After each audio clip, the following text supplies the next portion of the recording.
Hi అండి, welcome to our channel mister sneaky juice. ఈరోజు మనం నాన్ కటాయి బిస్కెట్స్ అయితే చూపించాలనుకుంటున్నానండి. సో అవైతే నేను ఓవెన్లోనే ప్రిపేర్ చేస్తున్నాను. ఈ బిస్కెట్స్ చేయడం చాలా సింపుల్ అండ్ ఈజీ కూడా అండి, చాలా టేస్టీగా కూడా అయితే ఉంటాయి. ముందైతే ఒక బౌల్ తీసుకొని ఆ బౌల్లోకి 1/3 కప్పు గోధుమ పిండి తీసుకోవాలండి, వీట్ ఫ్లోరు. 1/2 కప్పు శనగపిండి తీసుకోవాలండి. రెండింటిని కలిపితే 1 కప్ అవ్వాలి అన్నమాట.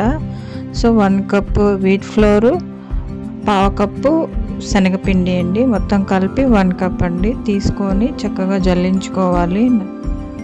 కేక్స్ అయినా బిస్కెట్స్ అయినా ప్రిపేర్ చేసేటప్పుడు ఎలాగా ఫ్లోర్ మిక్స్చర్ అనేది జల్లించుకుంటే చాలా టెక్స్చర్ అనేది బాగుంటాయండి. సో జల్లించుకొని పక్కన పెట్టిన తర్వాత దీనిలోకి నేను షుగర్ పౌడర్ వచ్చేసి 1/2 కప్ తీసుకుంటున్నానండి. స్వీట్ ఎక్కువగా కావాలనుకుంటే 1 టేబుల్ స్పూన్ యాడ్ చేసుకోవచ్చు. 1/2 కప్ అయితే చక్కగా సరిపోతుంది. అండ్ దీనిలోకి నేను ఇలాచీ ఎసెన్స్ తీసుకుంటున్నానండి. ఇలాచీ ఎసెన్స్ మీ దగ్గర లేకపోతే యాలకుల పొడిని అయితే యాడ్ చేసుకోండి, 1/2 టీ స్పూన్ తీసుకోవచ్చు. ఆ 2 ఫ్లేవర్స్ మీ దగ్గర లేకపోతే వెనిలా ఎసెన్స్ అయినా యాడ్ చేసుకోవచ్చండి. సో ఇప్పుడు దీనిలోకి 1/2 కప్ ఆయిల్ తీసుకుందామండి. ఫస్ట్ నేనైతే 1/2 కప్ తీసుకున్నాను, సరిపోలేదు. కొంచెం కొంచెంగా యాడ్ చేసుకుంటూ 1/2 కప్ తీసుకోవాలండి. మనకి ఎలా అంటే ముద్దగా అయ్యే వరకు రావాలి. కొంచెం కొంచెంగా ఆయిల్ యాడ్ చేసుకుంటూ ఒక డౌలా ప్రిపేర్ చేసుకునండి. మొత్తం ఒకేసారి అయితే ఆయిల్ యాడ్ చేయొద్దు. కొంతమందికి తక్కువ పడుతుంది, కొంతమందికి ఎక్కువ అంటే 1/2 కప్ పడుతుంది. సో ఇలాగ డౌలా ఫామ్ అయ్యేలా కలుపుకోవాలి. చూసారు కదండి వీడియోలో చూపిస్తున్నట్లు, అలా కలిపితే ముద్దలా అయిపోవాలన్నమాట. సో అలా బిస్కెట్ రావడానికి టెక్స్చర్ అన్నమాట, మంచి టెక్స్చర్ అది. సో వీటి కలుపుకున్న తర్వాత ఇలాగా చిన్న చిన్న బాల్ సైజ్ లాగా తీసుకొని బిస్కెట్స్ లాగా ఇలాగా ప్రిపేర్ చేసుకోవాలండి. నేను ఓవెన్లో చేస్తున్నాను కాబట్టి నాకు మొత్తం బిస్కెట్స్ అన్నీ పెట్టేశాను.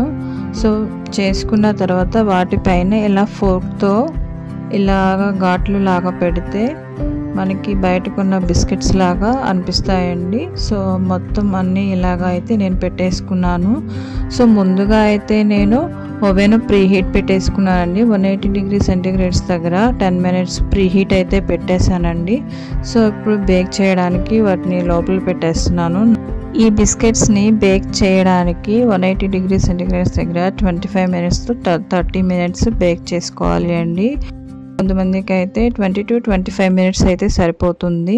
సో మనం చూసుకోవాలి, ఒకేసారి టైం పెట్టేసుకోకుండా. సో నాకైతే 30 మినిట్స్ పట్టినాయండి. 30 మినిట్స్ తర్వాత ఇలా తీసి చూస్తే కుకీస్ అయితే రెడీ అయిపోయినాయి. అలాగే కడాయిలో చేసుకోవాలనుకునే వారికి కూడా 20 మినిట్స్కే బేక్ అవుతాయి. దగ్గరుండి చూసుకోవాలి, లేదంటే మాడిపోతాయండి బిస్కెట్స్ అనేవి. సో చాలా సాఫ్ట్గా అయితే ఉంటాయండి, అచ్చం ఉస్మానియా బిస్కెట్స్ లాగా అయితే చాలా బాగుంటాయి, చాలా టేస్టీగా కూడా ఉంటాయండి. సో ఇవైతే నాన్ కటాయి బిస్కెట్స్ అండి. ఓన్లీ 3 ఇంగ్రీడియంట్స్తోనే మనం ఇంట్లోనే చాలా ఈజీగా అయితే ప్రిపేర్ చేసుకోవచ్చు. పిల్లలకి స్నాక్స్ లాగా లంచ్ బాక్స్లో కూడా పెట్టుకోవడానికి అయితే ఈజీగా ఉంటాయి. సో ఇదండి ఈరోజు వీడియో మీకు నచ్చినట్లయితే నా వీడియో లైక్ చేయండి, షేర్ చేయండి, సబ్స్క్రైబ్ చేసుకోవడం మర్చిపోకండి. Thank you for watching.